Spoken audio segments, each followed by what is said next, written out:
What's going on, everybody? I just took a shower, and I want to tell you guys about the new Tiefling and everything that's coming up with Tiefling, the class, or not the class, the race, and all that other cool stuff, and kind of go through that real quick so you get an idea of what it is, what it's about, how it kind of looks, and some of the cool features. So first thing I want to start out with is the actual look of the Tiefling.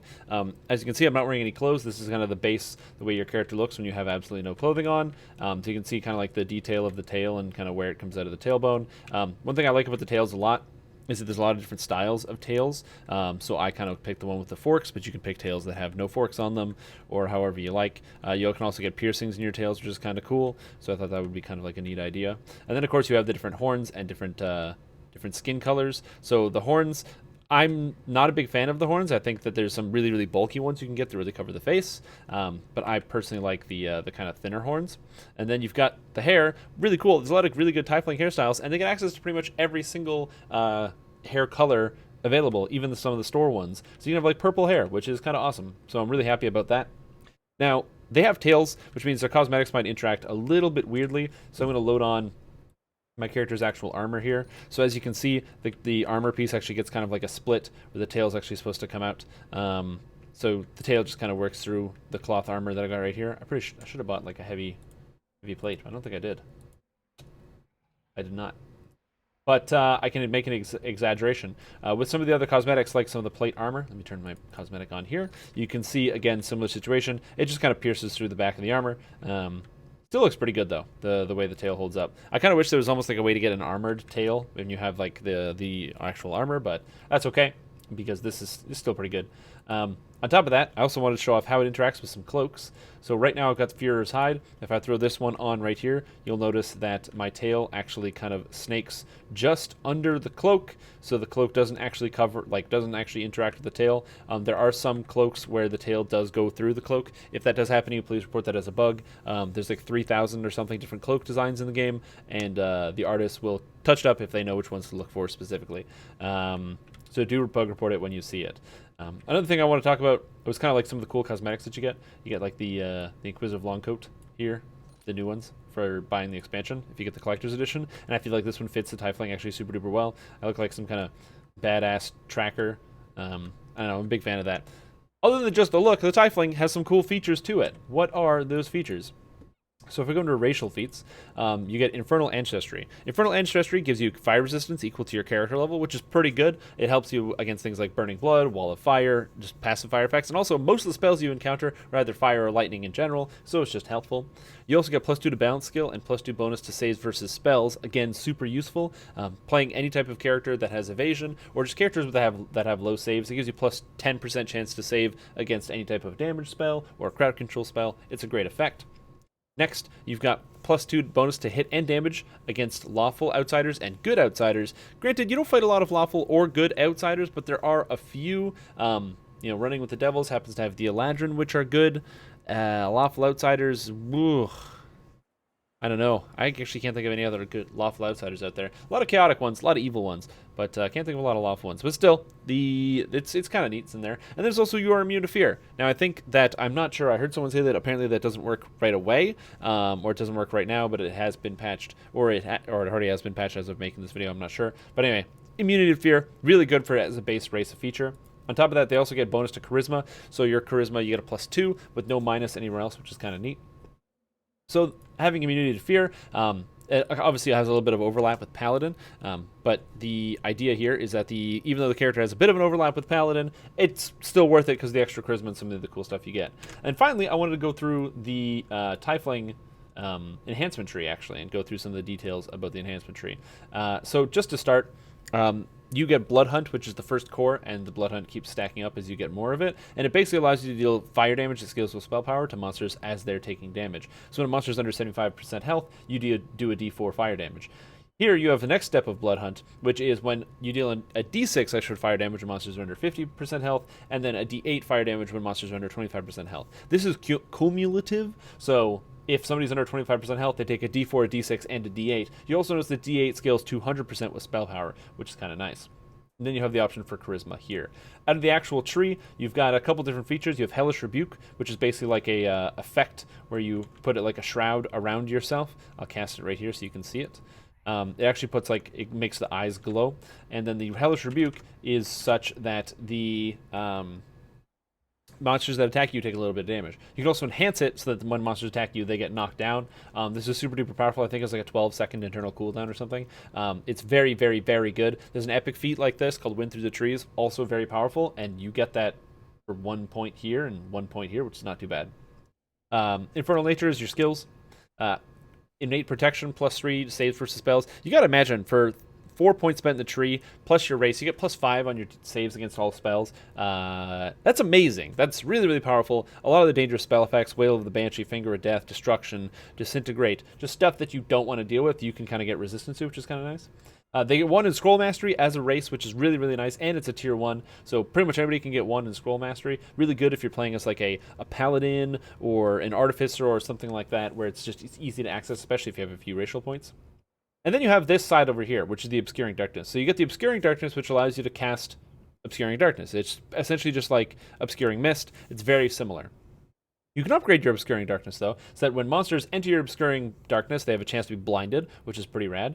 And then you have the Student of Darkness. So while you're inside of it, you gain +3 to all saving throws, 15 magical resistance rating cap, and 3 magical resistance rating. So if you're playing a monk like I am, this can actually help you really push that cap forward.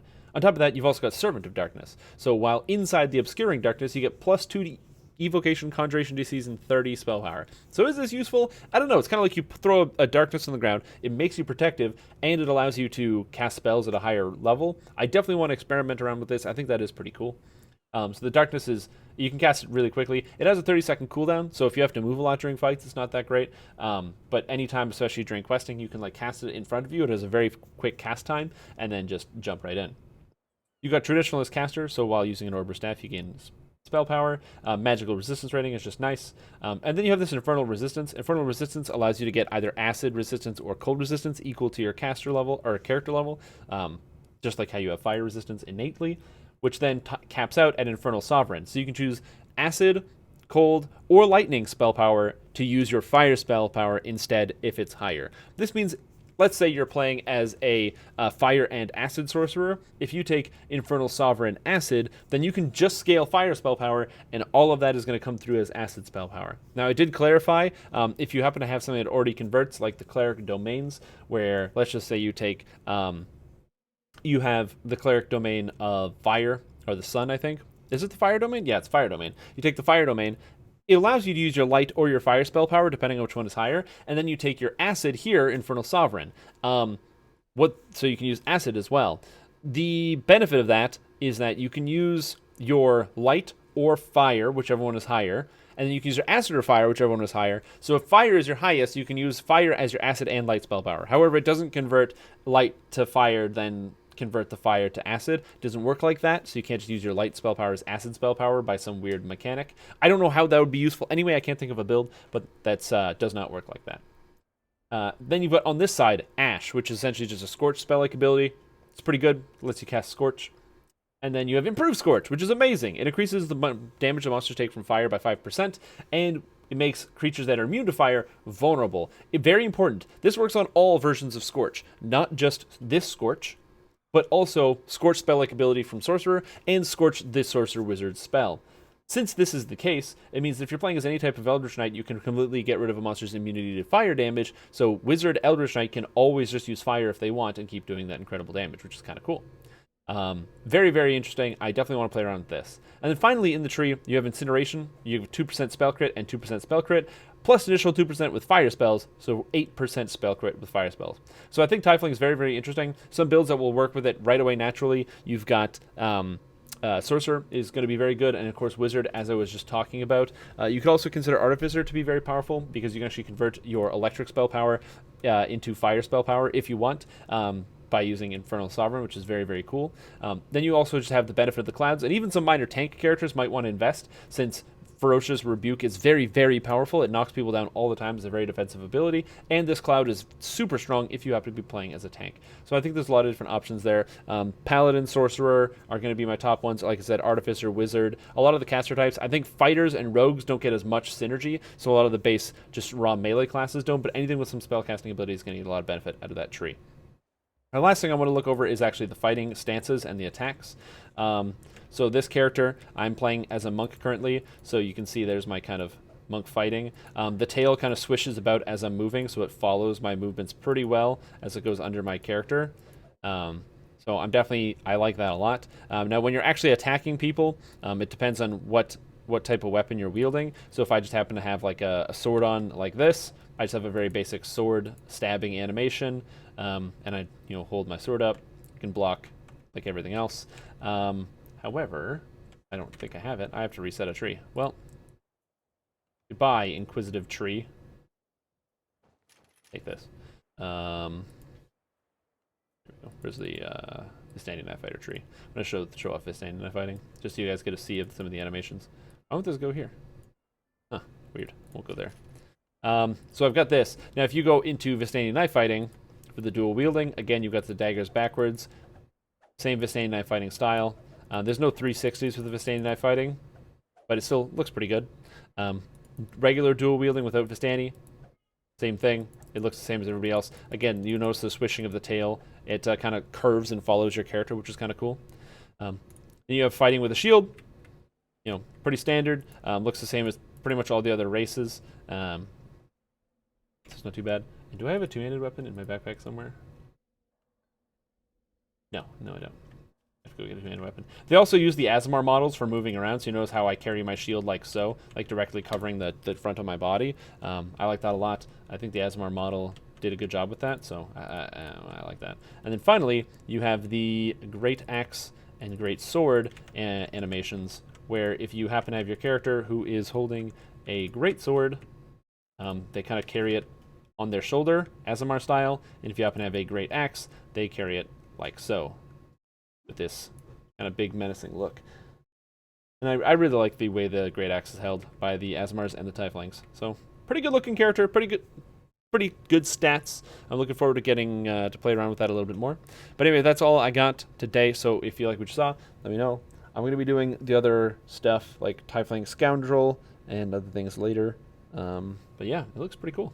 Definitely a big fan of the Tiefling. Looking forward to getting some more tests on that. And I think there's some really cool stuff you can do with this tree. I don't know if you can use the conversions that well, but I think the Cloud is going to be really good. I think the Crit's really good. And I'm very interested to get a lot of testing done with some improved Scorch. Anyways, later.